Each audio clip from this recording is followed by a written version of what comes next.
বাংলাদেশে হাইব্রিড তুলার প্রবর্তন হয় আজ থেকে 2010-12 সাল থেকে শুরু হয় এবং বর্তমানে 3টে কোম্পানি এই হাইব্রিড বীজ মার্কেটিং করে এবং আমাদের তুলা উন্নয়ন বোর্ডেরও একটা নিজস্ব হাইব্রিড ভ্যারাইটি আছে, সিবি হাইব্রিড অন নামে আমরা চাষিদের কাছে দিয়ে থাকি। তো হাইব্রিডের প্রোডাকশন বেশি হওয়ার কারণে চাষিদের আগ্রহ হাইব্রিডের প্রতি বেশি।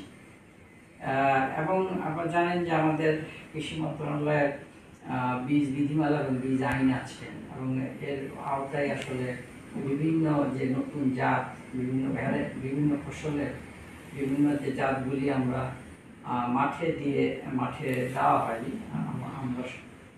আমরা অথবা যে কোনো কোম্পানি যদি দিতে চাই সেক্ষেত্রে কিছু প্রক্রিয়া আছে।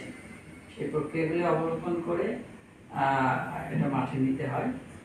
বিশেষ করে যেটার কথা বললেন, সুলতান থেকে কয়েকটা জাত, 3টি জাত আমাদেরকে দেওয়া হয়েছে। আমরা এটা আমাদের যে গবেষণা আছে, গবেষণা কেন্দ্র আছে, আমাদের 4-5টা গবেষণা কেন্দ্র আছে।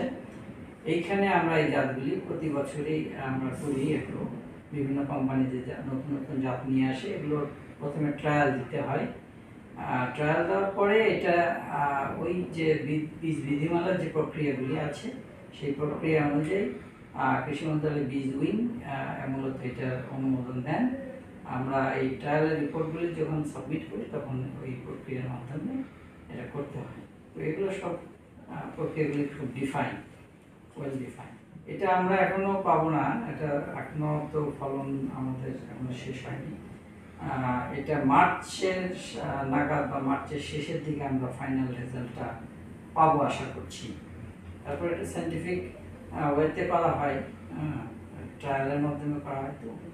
তো সায়েন্টিফিক ওয়েতে আমরা যখন রেজাল্টটা পেয়ে যাব তখন আমরা বুঝতে পারবো যে আমাদের এক্সিস্টিং যে ভ্যারাইটিগুলি আছে সেগুলোর থেকে এটা পারফরমেন্স যদি ভালো হয়, অবশ্যই আমরা সেই প্রক্রিয়া অবলম্বন করে এটা যারা বীজ পেয়েছেন তারা বীজ ডিলারের লাইসেন্স নিয়ে তারা বাজারে এটা মার্কেটিং করতে পারবেন।